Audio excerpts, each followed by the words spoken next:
Welcome to the Commonwealth Club. Today we're going to be focused on the important new book, Power Progress, Our 1,000-Year Struggle Over Technology and Prosperity. Copy right here. My name is Ken Broad, and I'm with Jackson Square Partners, an investment firm in San Francisco. It's great to be back in person at the Commonwealth Club, and I'm very pleased the club has returned to a full slate of in-person programs here at the beautiful headquarters in downtown San Francisco. And again, today's a great day, just emblematic of how beautiful it is to be out in this building. Jackson Square Partners is pleased to underwrite tonight's program and others like it that bring through top thought leaders for critical conversations here to the club. As with much of the Commonwealth Club's content, tonight's discussion is extraordinarily timely and relevant, in this case, given the rapid rise and uncertainty around artificial intelligence. Power and Progress looks back into history to question the pervasive techno-optimist views espoused by so many, particularly here in the Bay Area. The authors take us all the way back to prior innovations, even including the economics of medieval cathedral building, to try and better understand how broadly technology and productivity improvements are shared in society. To walk us through Power and Progress, we are honored to be joined today by Simon Johnson, professor of entrepreneurship at MIT Sloan School of Management, where he's head of global economics and management group. He was also the chief economist at the International Monetary Fund during the turbulent 2007 to 2008 period.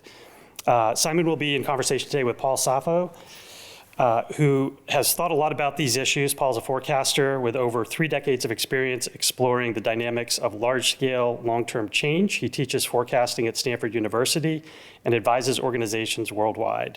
He also serves on the board of another one of my favorite organizations, the Long Now Foundation. And if anyone from Long Now is tuning in, welcome. Buckle up for an exciting conversational ride into the future. And with that, I'm pleased to turn this over to Paul. Thanks, Ken, and delightful to be here. As Ken mentioned, our guest tonight is Simon Johnson. He is the Ronald A. Kurtz Professor at MIT Sloan School, where he also leads the Global Economics and Management Group. He holds degrees from Oxford, Manchester, and MIT. And as you'll see when we get into the discussion, his extensive real-world experience involves serving as the chief economist at the International Monetary Fund.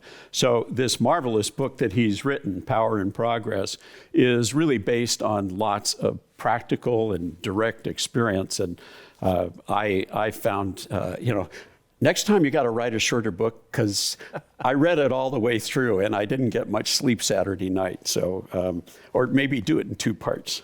So what we are here to do is to discuss the contents of this book.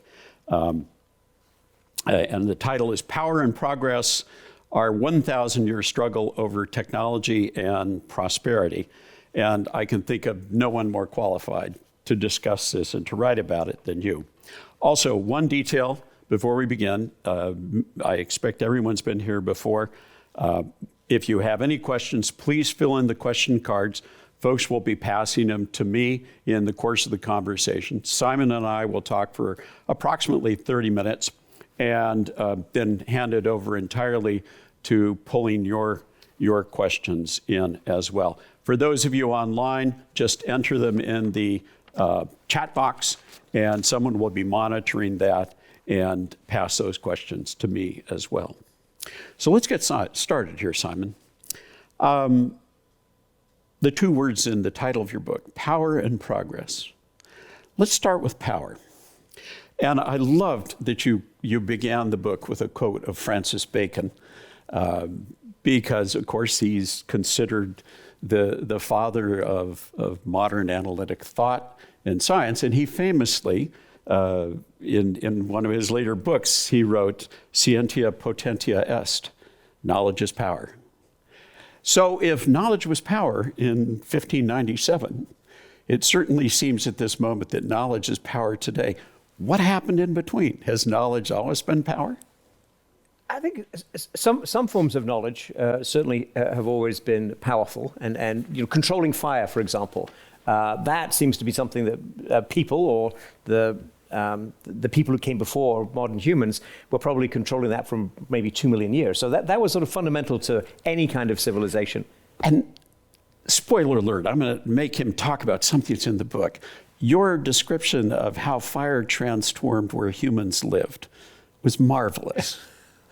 Right. So the archaeologists who've looked at this, be careful when you cite archaeologists, because they have this tendency to have fantastic findings that then reverse in the next issue of Nature. So as far as we know at the moment, there are some old caves in South Africa where it appears that for a long time the bears, or maybe it was big cats, were dominant, and there are human remains. So in other words, the bears and the cats lived in the caves and they were eating humans. But right around the time that fire, there's evidence of fire, the humans get the caves. So it seems like we were able to, but we probably didn't start fires. It was probably wildfires, but we learned to control them, we learned to keep the fire going, and we drove the cats and bears outside, and we took control over the caves, which, was the beginning of some forms of civilization. Yes, fascinating idea. Well, and you're right about archaeologists. I remember the old story that archaeology is the combination of the three most humble professions: ditch digger, grave robber, and garbage collector. So we got to be nice to them. But you made an interesting point further in the book, contrasting Francis Bacon's view and stating that Francis Bacon was taking power over nature. But also Francis Bacon was saying, let us learn from nature. And then you have H.G. Wells in the early 20th century saying, it's all about power over people. What's the trajectory of that? Well, again, I think both things have always been with us. I mean, the form of science that Bacon had in mind was pretty primitive and not that useful for a long time. But in the 19th century, of course, there was an explosion of scientific knowledge, and a lot of it became practical. So if you wanted to pick a turning point, the railways, with the big invention of the 1820s, that boomed in the 1840s, were mostly not driven by scientific knowledge. Those were mostly practical engineers. But electricity, which is a big invention of the 19th century that really got going from the 1870s, that was driven by a lot of scientific knowledge. And so in one sense, Bacon had his moment, and humans, people figured out how to control nature and how to create and channel electricity. But H.G. Wells, who was a remarkable observer of the human condition and also an amazing forecaster of long-term technological trends in some ways, he also felt, and I think this was much clearer by the end of the 19th century, that some people were doing much better than others as technology developed and as science developed. And so that an element of the scientific societies that were being built was that people were getting control not just over nature, they were getting control over other people. And that was something that Wells thought, in most famous forecasts in The Time Machine, would actually end very badly in terms of the hierarchies of society that would be created. So take that, we're in this moment where they're the apostles of abundance, Ray Kurzweil being the most exponential. And yet it seems as we get more abundance, we have more of a division between the super haves and the folks below. And that's famously referred to as the Matthew principle. Those who have get more, and those who do not have get less. Do you see that changing? And is that a fair characterization of the sweep of the 1,000 years? There have certainly been important moments where that was true, many moments, perhaps most of the moments. And I think that is part of our problem today, and that's one reason we're worried about what comes next. But it's very important to realize that from the mid-19th century until, roughly speaking, 1980, so beyond the mid-20th century, what happened was actually quite different. In that phase, more than 100 years, productivity increases because of automation were transmitted into higher wages and higher living standards for most people in these societies who were industrializing Western Europe, North America, some other places. So that was a remarkable and outstanding achievement. And it wasn't an aberration. It wasn't something that was passing. That's still the basis of modern prosperity, such that we have it.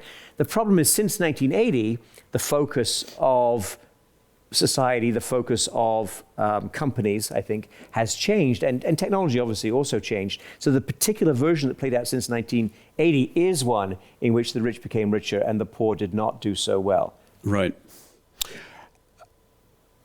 Thinking about that, you talk a lot about work and labor in the book.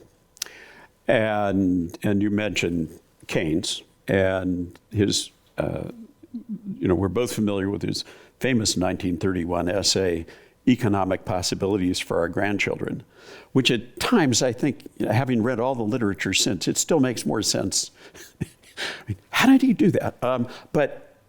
But he basically said, look, the structural unemployment of technology is, yes, it destroys old jobs, but on balance, it creates more new jobs than it destroys. And it's just, if you're, this is like the old line about the difference between a recession and a depression. Recession is if your neighbor loses his job, depression is you lose yours. So there's a lot of turmoil there, but on balance, Keynes's observation has been largely true in the ensuing decades. Is this moment different? Well, Keynes was worried about exactly that the arrival of new jobs would not necessarily match the destruction of the old jobs. That did not happen from. So there was a Great Depression in the 1930s for other reasons. We now believe macroeconomic and banking reasons. But from the 1940s on, for 40 years, we actually had a lot of new job creation. We had strong demand for labor. We had consequently rising wages and a lot of automation, right? So those things can go together. But since the 1980s, we could argue about exactly where to draw the line. We've had much more of the Keynes type experience, but not mass unemployment in this country, of course. What you've had is people who lost good jobs in manufacturing, not able to find a $35 an hour job in manufacturing with benefits, not able to find such a job, being forced to take a minimum wage job, or actually withdrawing from the labor force in the case of a lot of men, for example, who would, in previous generations, definitely have been working. So we have experienced a version of what Keynes was concerned about, but not exactly his worst fear. Of course, when I think of that essay, his other most famous forecast in that paper was he was the first one to predict the leisure society and said the great economic challenge, as he put it, would be finding things to fill all our leisure time. Tell me that's on the horizon. I got up at 4 a.m. this morning for a Zoom meeting, and I'm ready for the leisure society to arrive. Will automation deliver that? Well, this is, and I think there's a lot of common elements across many industrial societies, including how we grapple with machines and automation. But the French definitely take longer holidays than we do. Sorry to break that to you. And so there is an American working culture and a culture of success in America which doesn't let you slow down, doesn't let you take a month or two off, right? And I'm not really sure why that's so essential here, but that is a reality, unfortunately, of American life. See, this is why you should, MIT is a fine school, and I know that the Sloan School needs you, but you should come out to Stanford because we're more like the English system. We take off the afternoons, and we don't. You'd love it. You got up at 4 a.m. to make your calls to Asia. I don't think that's such a good trade-off. Okay, but so that's power. Let's talk about progress. What does progress look like now in the ideal world? Well, obviously, progress is a word that many people have used in different ways. We're very drawn to the idea of shared prosperity. And to us, progress is not just having, a headline growth, not just having, avoiding a recession. It's actually being able to say, when you look back over the past 20, 30 years, did we all rise together? Did the tide rise? Did GDP increase and everybody got lifted up? Or did we leave some people behind? And if we left people behind, how many did we leave behind? Did we know we were leaving them behind? Did we even try to get them more prosperity, better lives? And I think that's the notion of progress that was elusive for most of the 1,000 years. It really was not the priority of the ruling class in the medieval times or modern industrial times, and yet it happened. That's exactly what happened in the late 19th century, in the early 20th century. Many people became much better off. Do we credit technology?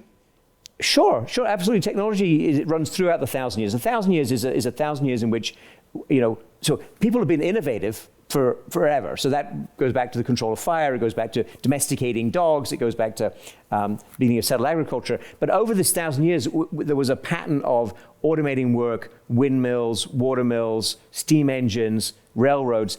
And that technology is always improving. People are always being innovative. It wasn't always converting into shared prosperity. Right? Yes. That was the special thing that happened in the late 19th century. And I think if you look back on that, and if you look back on it from the perspective of 1950 or 1980, And if that's when we were writing the book, you'd have said, wow, we overcame the biggest problem in human economic and industrial history, which is how to convert innovation, which we're always doing and we're always pretty good at as humans, but we're not that good at converting it into shared prosperity, but we figured it out. We have solved the greatest problem that humans have struggled with in economic terms, and we've solved it for over 100 years. But that would have been the perspective of 1980. Now you look back and you say, whoa, we solved it up to 1980, and then we got onto some different path for whatever reason. We do explore in the book, but for whatever reason we got onto a path in which we didn't share prosperity anywhere near as much as we'd done in the previous decades. So I'm old enough to have had a professional life in the 1980s. And there was the productivity paradox all through the 80s into the early 90s that we were bringing in all this automation and it wasn't showing up as productivity. And then things around the dot-com bubble changed a bit. What went on there? Was that just technological or organizational lag? So it's a very good question. People still argue about that. Experts still argue about it. I think in part it was the fact that there were some big technological shifts, some productivity increases resulting from that, from the early 20th century, including when people moved to cities, including people moved to suburbs, automobiles came, a lot of appliances put into people's homes. The advent of electricity in factories, I think that's the single most important transformation of industrial production, even a bigger impact than the early arrival of steam, perhaps. So those things took some decades to play out. We did continue to innovate. There continued to be plenty of technological change. Productivity growth did slow down, absolutely, but that's not the primary driver explanation of why we stopped sharing prosperity. Yeah, well, but it was also just in that period where everybody was saying, why am I investing in all these computers and it's not showing up in my bottom line? So, as you note, electricity diffused more quickly than the impacts of steam power. And that raises the question of the relationship among suites of technology. And I mean, giving scientists their due, of course, electricity came out of scientific discovery where steam power was engineering technology and the like. Did electricity diffuse more quickly because we already had gained momentum with steam power and mechanics? Yes, absolutely. We already had the physical infrastructure of cities, we had factories, and electricity diffused, in retrospect, people would say slowly, over 30 or 40 years, in part because you had to remake factories with electricity from the get-go in order to really benefit from the productivity gains. You had to completely change the layout, and you probably had to build a new factory in most instances. So that took some time. But we were already, in fact, living in cities, working in factories. We had, of course, a lot of communication infrastructure. We already had universities of a modern kind. So all of that made it much easier for people to understand electricity and for these ideas also to spread around the world, which they did much faster than before. Well, then the social dimension of that. I mean, the Industrial Revolution, I think of what Josiah Wedgwood accomplished, creating a community of workers and like. You talk a lot about labor in the book.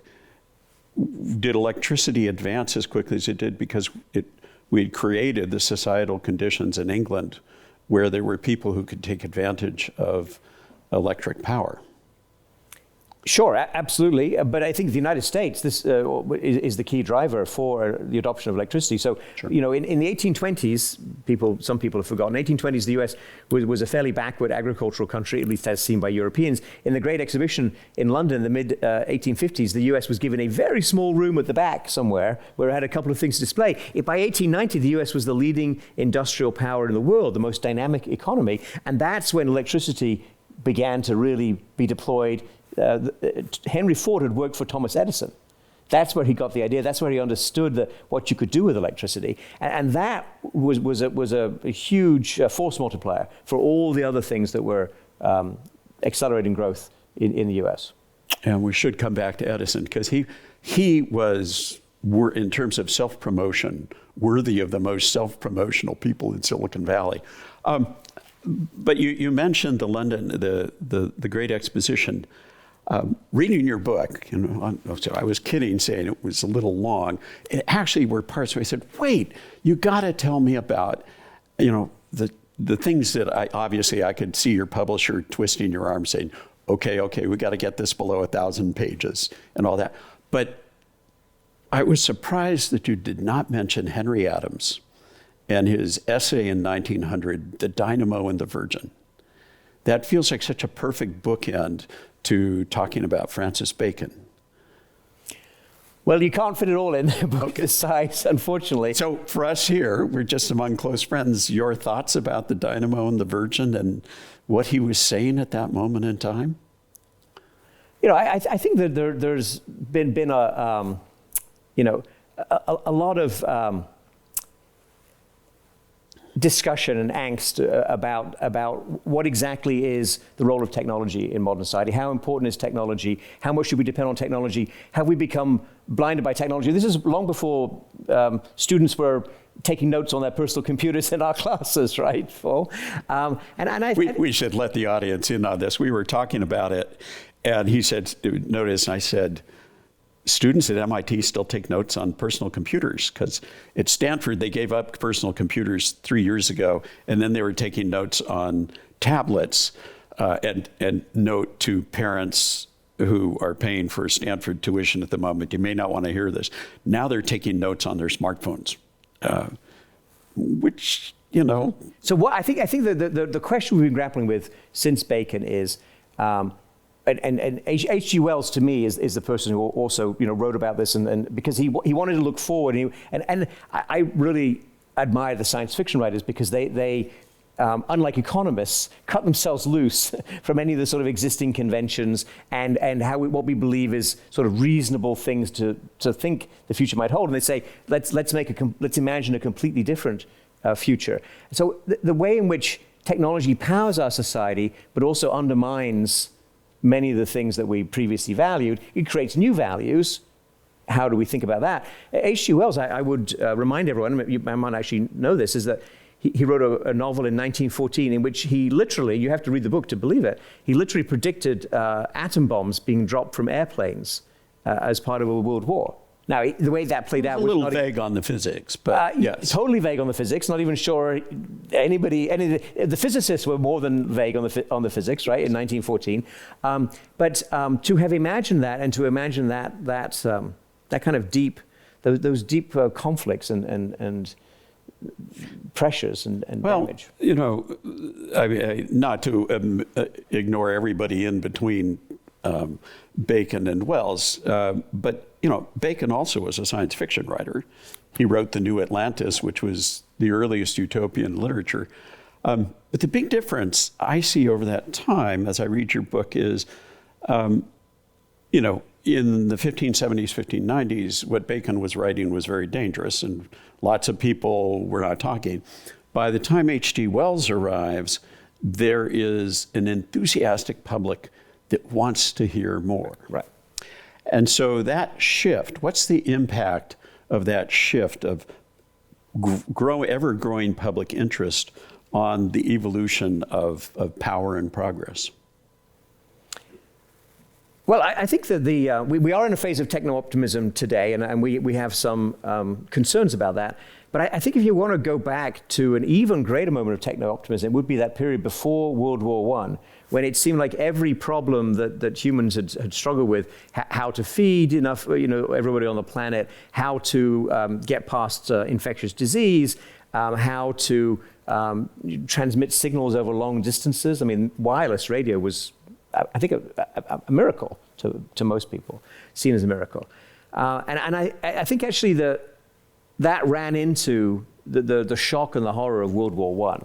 So that techno-optimism hit World War I and was really quite devastating, because World War I was advanced, sophisticated machines being used primarily to kill people, and both sides in that war kept innovating during the war and came up with more horrible killing machines. The same people who invented artificial fertilizer invented and further developed poison gas. Yep. So I think that this idea that technology is a choice. You can use it for productive purposes, you can use it to help people, or you can use it to destroy ourselves, that, which we argue is absolutely a thought we should ponder today and apply some of the consequences of thinking about that. But I think that was a big, horrifying wake-up call in 1914, 1916 for people everywhere, including the United States. Absolutely. Technology is a choice. First we invent our technologies, and then we turn around and we use the technologies to reinvent ourselves as individuals, as communities, and as cultures. In the book, you talk a lot about vision and entrepreneurial vision, but you also talk about worldview. And as I read the book, I thought, okay, so entrepreneurial vision is the individual vision, and then worldview is the collective response. But visions happen inside worldviews. Again, not to make too much of Bacon, but there seem to be moments in history that are just extraordinary in terms of the things that happen. I mean, if you think of Bacon, his contemporaries were Shakespeare, Francis Drake, of course, very important to us here in California, 1572 when he discovered the coast. Isaac Newton overlapped. He wrote the Principia and a little bit later. And then if I jump ahead to in the book where you're talking about digital technology, something extraordinary happened in 1947, 1948. We had Brattain, Bardeen, and Shockley inventing the transistor. We had Turing, and we had John von Neumann creating the architecture that we still use today, Vannevar Bush, as we may think, and of course Norbert Wiener with cybernetics. Do you see that? Are there other patterns in history where the visionaries come out of the moment in time, or are they really on their own? Well, the vision, I think you're right to put your finger on the 1940s, but I would actually start just a little bit earlier, 1940, 1941, when for the very first time, the US federal government decided, this was President Roosevelt at the behest actually mostly of Vannevar Bush, who was extremely influential scientist, former dean of engineering at MIT, and then head of the Carnegie Institution Scientific Research Establishment in Washington, D.C. Bush said to FDR, big war coming, we should use all of the science that we have, all of the scientists, and apply them to do something useful. FDR said, sure, go and do it. The military, of course, were very skeptical. The military were like, scientists, fine, maybe you'll invent something for the next war, but we need something for this war. And what really changed everyone's minds was radar, the way that radar, which was not invented in the US, but it was developed and perfected and massively improved and became incredibly useful to the military. By 1942, they were using it in the Battle of the Atlantic. So the lesson there was there's something about national security that is tied up with our scientific capabilities. And in 1945, Vannevar Bush wrote a book, a report, drawing on his various scientific friends called The Endless Frontier, in which he said, you should not rely on just having some good scientists when a national emergency comes. You should invest in science, put money into science, value that, think about some sensible, deliberate, long-term goals, but also have the option value, I think we'd call it now, so that mRNA would be a perfect recent Well, they example. learned the lesson from World War I, because at the end of World War I, all of that infrastructure was taken away. Right. And so Vannevar said to the president at the time, Truman, said, why don't we keep this? And that was, so all of you who have children who are going to be future members of the National Academies of Science, you can thank Vannevar Bush, because that created the Academies of Science and the Academies of Engineering. So that's a cultural decision. But now let's carry that to the present. Threaded through your book is the sense that, we did some extraordinary things at the end of World War II. We said we're not going to make the mistake of World War I. We want real progress at last. So we got the National Academies, popularization in the form of Bush's article, as we think. We get Bretton Woods. We get your former employer, the International Monetary Fund. We create this global set of institutions that is seeking to keep peace and create economic opportunity. Something happened in the 80s. We started tearing that apart. Well, I think First of all, and it's very important to remind everybody this, that the system that it came out of World War II was primarily an American design system. Winston Churchill also wanted a new system after World War II. Well, actually, he didn't want a new one. He wanted the old one with the British Empire at the center back, right? That was his idea of how you remake the world. And the Americans, FDR and Truman and the other American leaders said, we don't want to do that. We'd much rather have a rules-based international system in which there is American backing, but other people, everybody else is on board. Yes. And we use as much trade as possible, particularly trade in goods and services, to create the chemistry that holds this world together. And that world was remarkably successful, including as the European empires fell apart. So we had decolonization in the 50s and into the 60s, many new countries arriving. What are they going to do? How are they supposed to become prosperous? They're going to trade with these Western countries. They're going to trade with the United States. So by the 1980s, this system had become much bigger, much more complex. It wasn't just the US and a rebuilding Europe. There were these developing countries. And we'd also gone through some macroeconomic disturbances so that the fixed exchange rate system had broken down. There was a lot more capital flowing around the world. But this system, this American-initiated and American, I think we can say dominated system, doesn't mean we call all the shots, but we are the predominant voice and predominant power in many instances. This is still the system that we have today, Paul. Though it helps at the end of World War II and the birth of the Bretton Woods Order, the United States accounted for something like 70% of global manufacturing. And, I recall a conversation with a French minister some years ago at a conference, and he said, the United States, too big to ignore, too weak to make a difference. Fair statement? Are there any French people here? Okay, let's talk about them. Look, I think that the French have done very well out of the system that the Americans built, and they are always full of quips about American power. But frankly, I'm not sure what they would have done. So he was without us. overstating, you say? Massively overstating it. Okay, but this is a moment, and I want to come to your Oh, by the way, the book will not be published in French. Just so you know, I didn't lose any sales at all in that. The French only want to hear from French intellectuals when it comes to future of technology, apparently. So I'm in the clear. There you go. The only other country which it's going to be published in many different countries' languages. It's going to be published in Chinese, not in mainland China, and that's because when we were approached by a publisher. Somebody representing a publisher who explained they'd be delighted to publish the book, but here were the small cuts they would need to make with regard to social media and internet and a few other political remarks. It would have been a substantially smaller book, and we said, no, thank you very much. Yes. Let me check.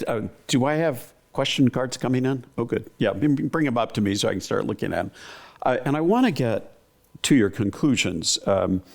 Again, what I really loved about this book, thank you, is that you've introduced some new terms. I mean, of course, vision is not new in Silicon Valley, but you use it in a really fresh way. But the other term you use is redirection for framing your answers. And I'll offer a forecast. It's my business, so this isn't.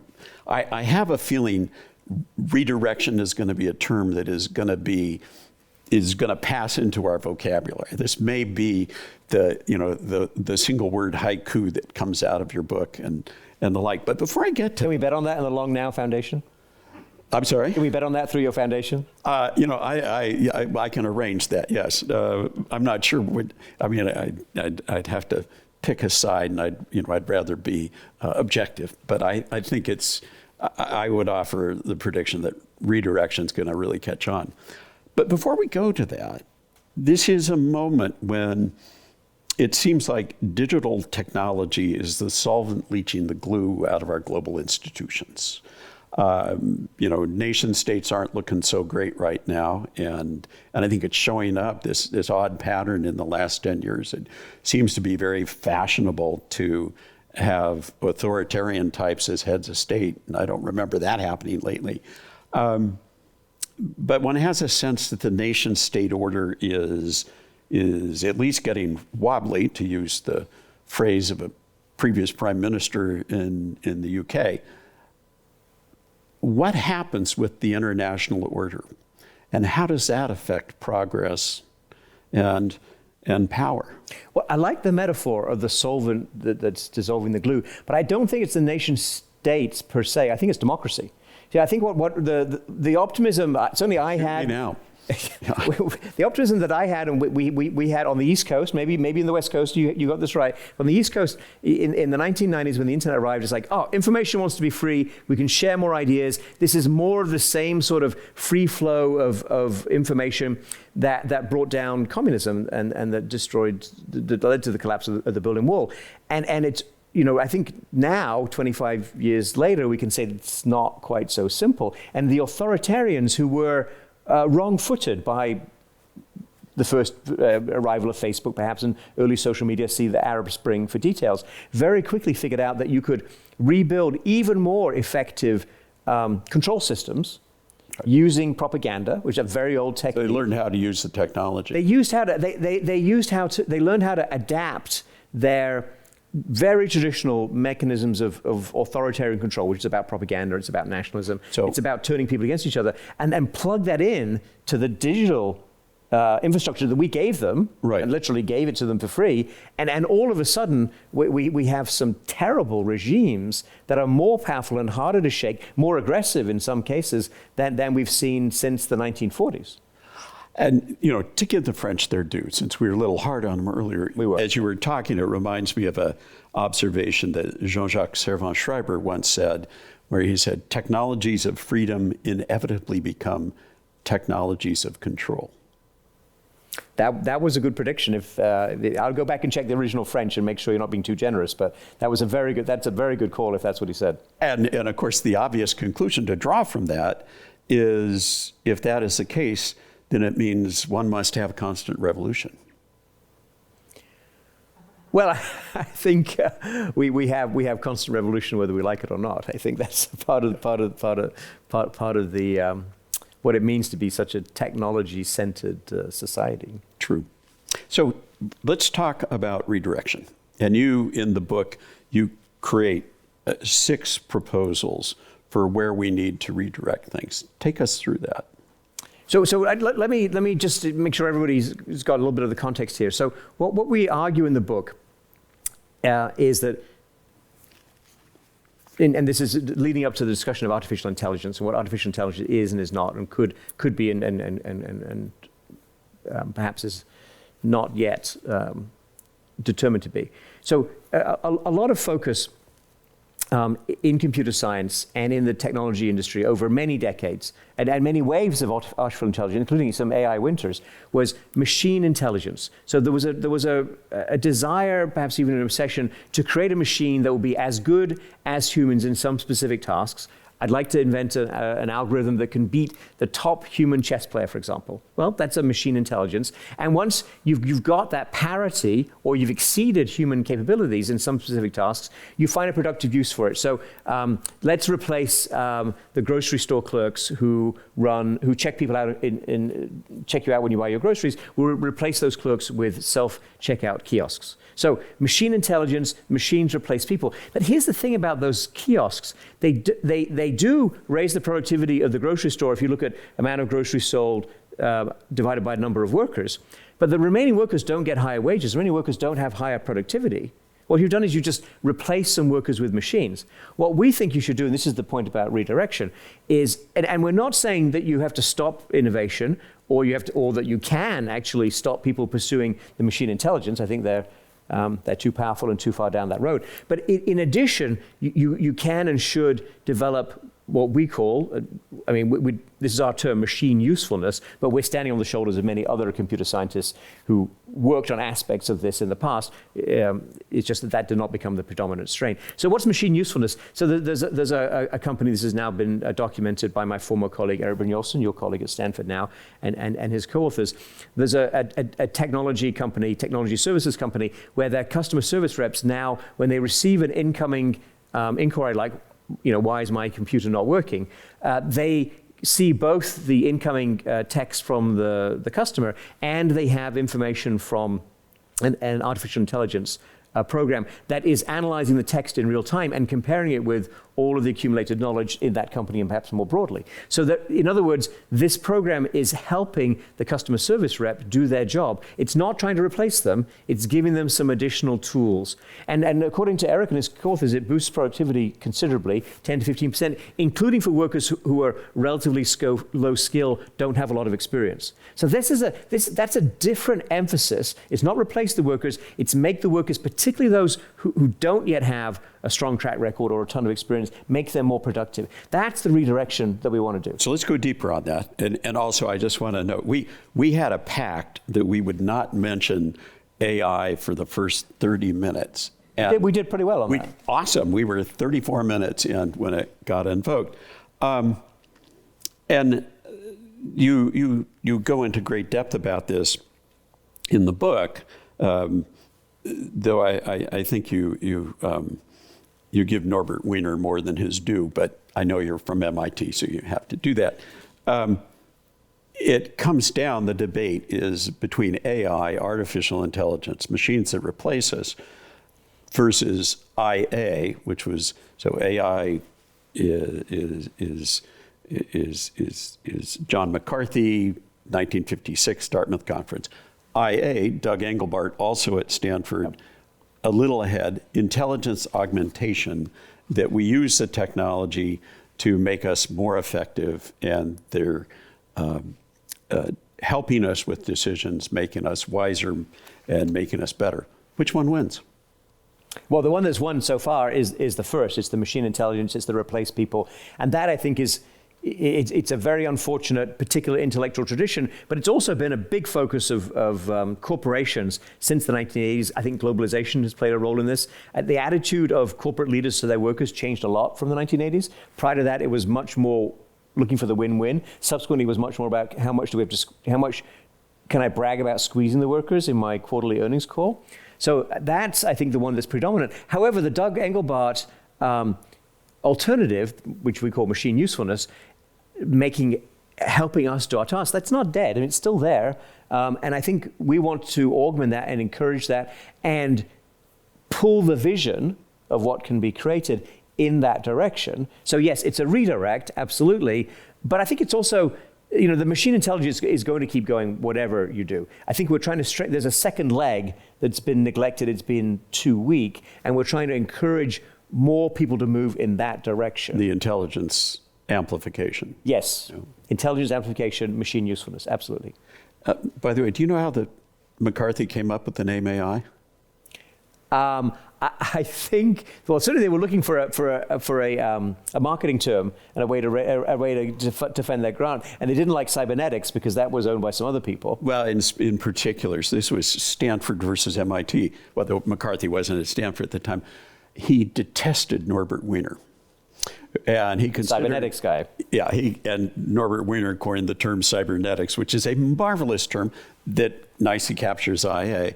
And John McCarthy was a little bit to the left, and Norbert, of course, was to the right. And McCarthy says, "I refuse to use the term of that fascist."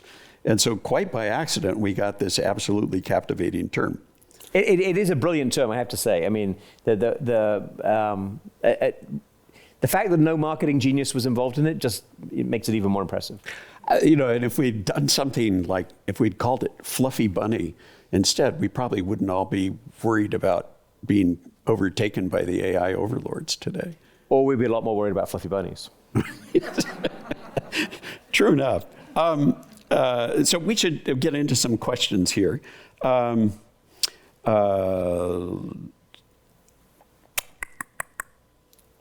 Technology companies have a lot of the data governments could use to run countries more effectively. What structures could be set up to make that happen? That's a great question. So I met. Thank you, Julian. One thing that's really striking about the ChatGPT experience is the way in which it almost instantly became a global household brand. I think faster than anything else I've ever seen. So I was talking with a group from Indonesia a couple of months ago, and this was a civil society group that had some government people, some political people, some corporate people, lots of NGOs. And they said, I said to them, what do you want AI to do for Indonesia? And they had a long list of things like, help farmers be more efficient, help out poverty, and so on and so forth. I said, well, my assessment is you're not going to get much of that from, Microsoft or Google. It's not going to be one of their top priorities. However, if you made a deal with them where you said, look, these are the data that we agree to share with you or license to you from Indonesia, or maybe Indonesia is not big enough to get their attention. Maybe you need 1 billion people in Asia.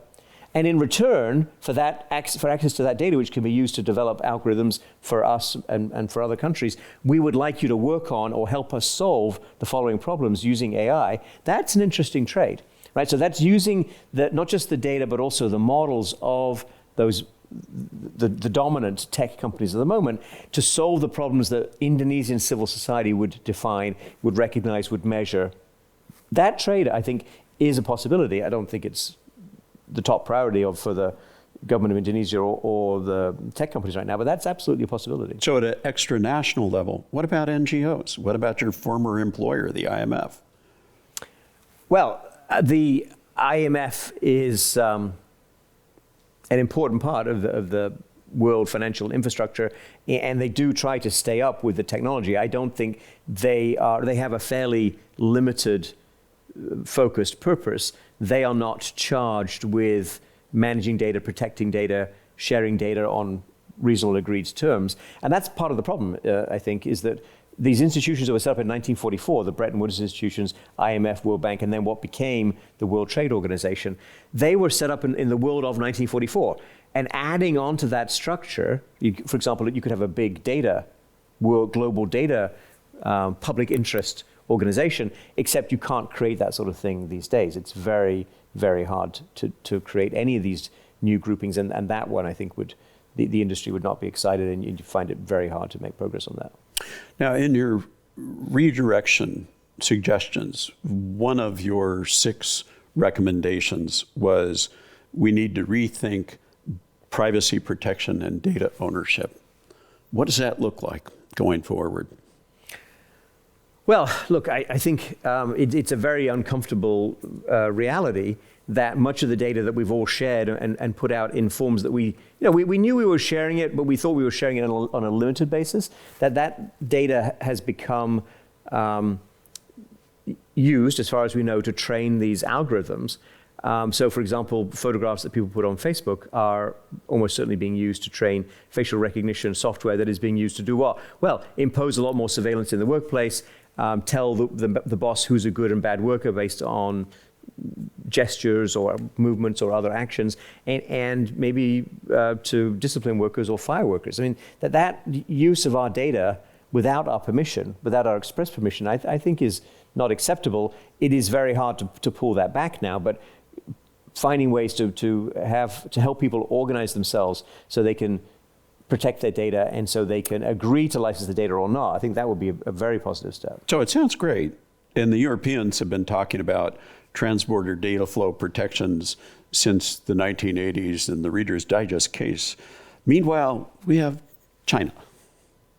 And their social graph seems to be a particularly dystopian vision. Is that going to catch on beyond their borders? And you should describe it a little bit.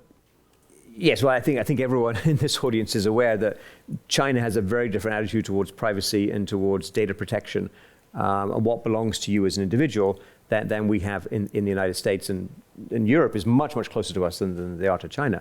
So, look, the Chinese are going to do their own thing, and I think you just have to recognize that. I don't think there's no sign that they're getting a definite or massive economic or political or geopolitical advantage over us from their path. It's a more authoritarian path. It's a path that they will likely share with other authoritarian regimes. Right. That affects the technology of being autocratic is definitely affected by what China is inventing.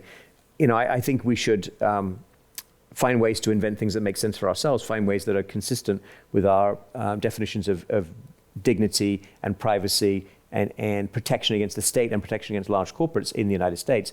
And there will be a market for that. But without question, the world is splitting into two with two different attitudes towards data. The Chinese dominated attitude and an attitude that's somewhere between what we have and what the Europeans have. Who wins? Well, I'm an immigrant to this country, so I chose to come to the United States, and I worked long and hard to become an American citizen. Nobody...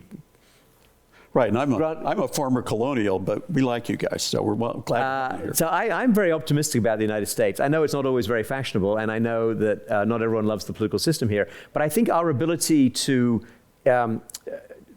confront new ideas, to absorb them, to react, to argue, and to find better approaches, I think that the US has a remarkably resilient system. Of course, it's not perfect. Of course, there are many problems, and I understand full well that many of these problems are more salient than in some episodes in the past. But I think that they think we can grapple with this one, Paul, and I think we can find better solutions, and I do think we can redirect technology. So let me test something out on you that I was very struck by. Someone made a comment. We were talking about the future of media and the countries that are media superpowers, countries that punch way above their weight, like Korean culture, and then Japanese anime and the like. And there are cultures that punch way below their weight. Like China does not have any meaningful, large-scale cultural exports on the same way. And this person I talked to said they know what the United States' next major cultural export would be, sort of like rock and roll in the 1960s. You want to guess? You'll never guess with it. I'll just all right, tell well, you. give it to me. He said, the next major U.S. export is wokeism.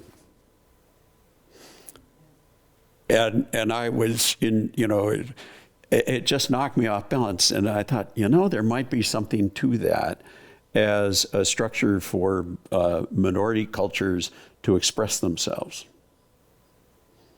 I'll give you a second to think about it, because it's a strange idea, but more and more I think about it, the more I think they may be onto something. Well, woke and wokeism, of course, is a loaded term. It came from people who were standing up for minorities. It's now used typically by people who are not so.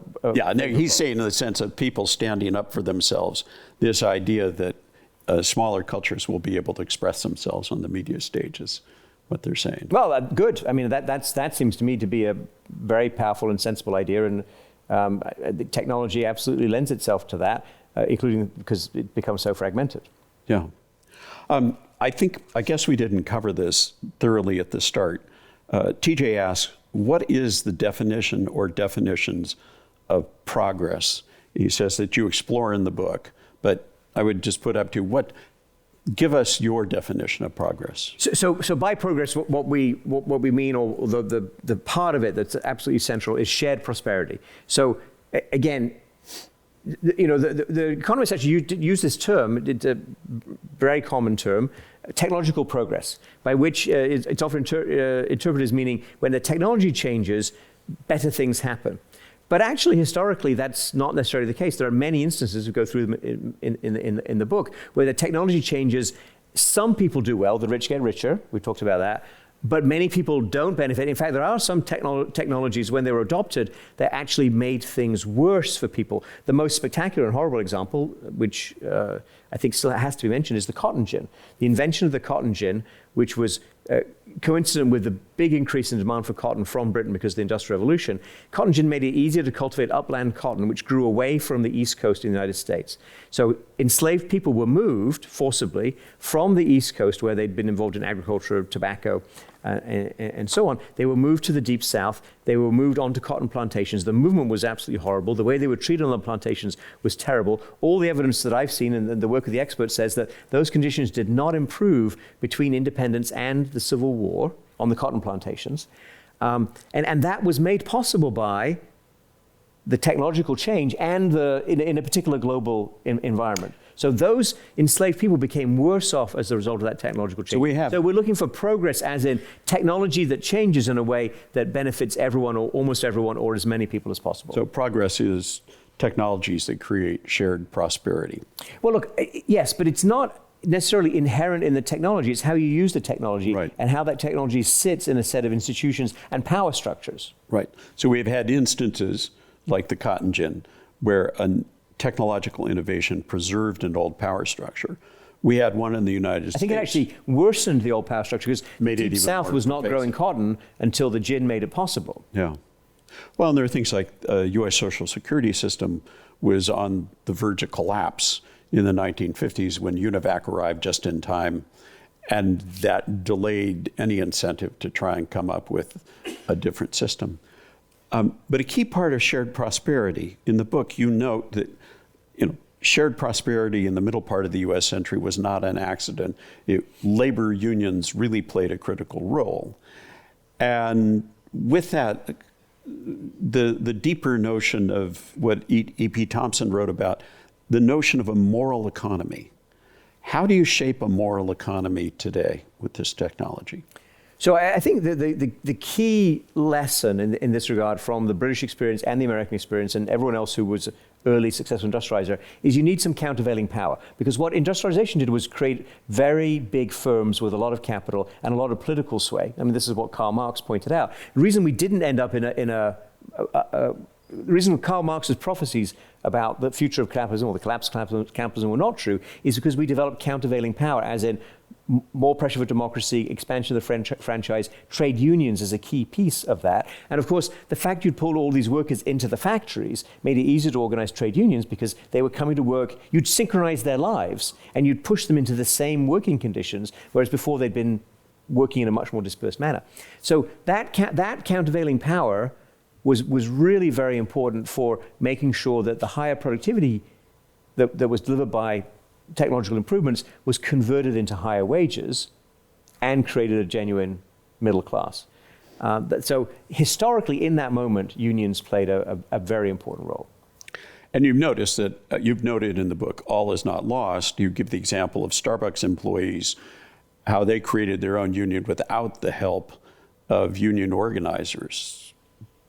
Say a little bit about that, and is that a model for expansion in the future?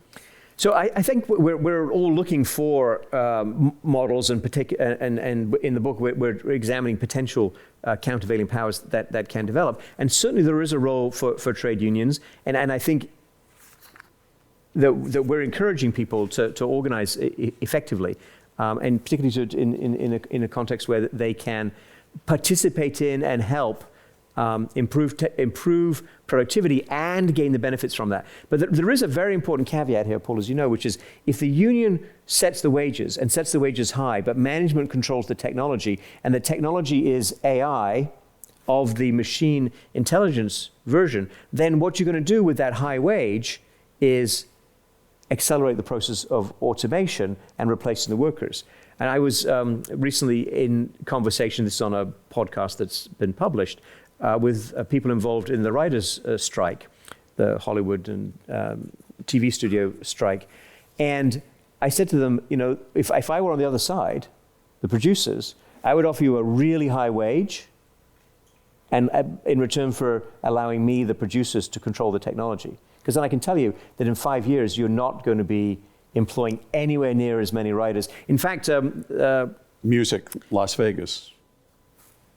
Absolutely. So what you'll have the algorithm will come up with a first draft, and then you can hire somebody straight out of writing school to polish it, make it seem like a human wrote it. So in your classes, what's your posture towards ChatGPT being used by students? You're expelled from MIT if I catch you. No, I don't know. You can't. It's very hard, right? So we told them not to use it. In the one class I had this semester, there was a heavy writing class.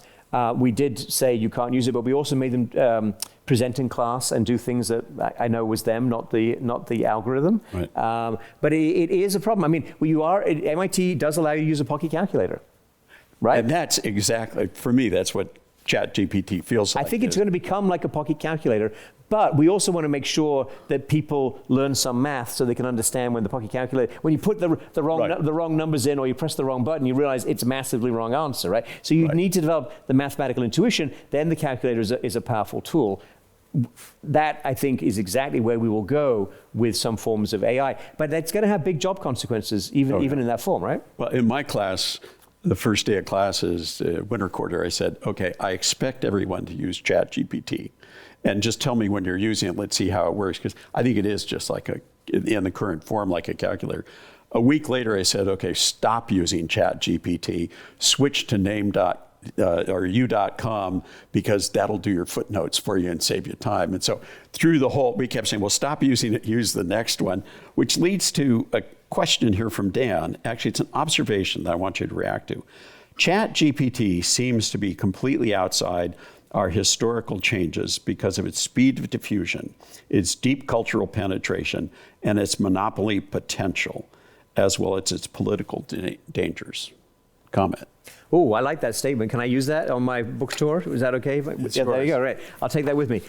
So I think that that's exactly right. I think that ChatGPT is a technology and a social impact and a change of perception of something something we haven't seen before. In terms of monopoly, I think there's two actually monopolies here. So, okay, strictly speaking, it's a duopoly, but let's call them two monopolies because it's easier to remember. I think we have Microsoft with OpenAI and we have Google with Anthropic, and at least the experts that I talk to feel that these two have got a big lead over everybody else in the field, and that lead will not be easily eroded, which will turn into a lot of market power, and I think they're going to have outsized influence on what gets invented. Okay, so as I was sitting there going, I wish this book was 1,000 pages long, nowhere do you mention Joe Schumpeter or invoke creative destruction. And you just said Microsoft and Google have a lead that's going to be hard to erode.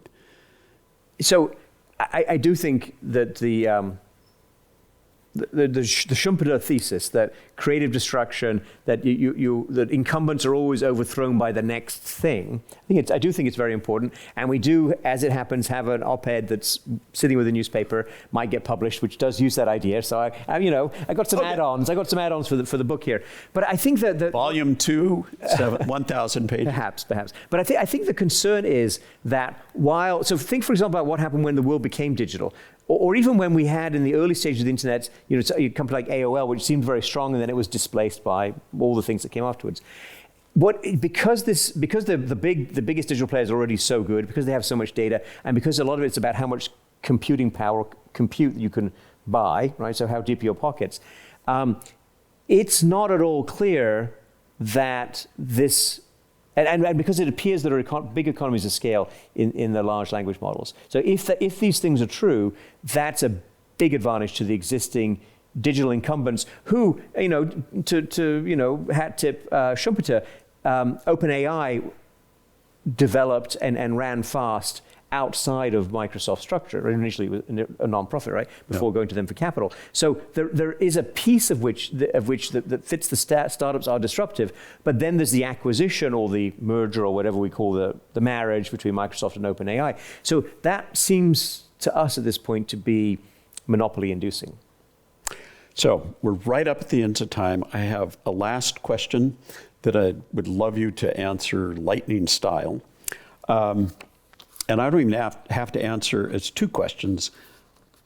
I don't even have to read out the entire question. It's just two words: climate catastrophe and education. Can you say something hopeful about progress in that space? Look, why do we invent things? What is the purpose of technology? It's surely not just to invent more technology. And I really think that aiming to eliminate people's jobs as a primary goal is something you get patted on the back by the financial markets for. I think that's not going to lead to the right place. We have a lot of problems in the world. A better education system, better education for more people, preventing climate catastrophe. These are real problems that will surely be easier to address, or we're more likely to make progress against them if we apply technology in a sensible and organized manner. It was your friend H.G. Wells who said, civilization is a race between education and catastrophe. As I said, he was one of the perhaps the founder of the long-term technological prediction. It's right up there. Good. Well, before we thank you, I just want to thank everyone who came here in person and also all of you online. And now let's give our guest Simon a hand.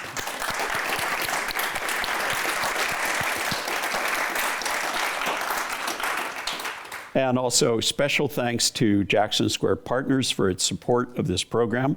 And a special thanks to Ken Broad, the Ken and Jacqueline Broad Family Fund, everyone who is here in person tonight, hint, hint to you those of online, everyone who's here in person is going to receive a free copy of Simon's book, courtesy of the Broad Family Fund.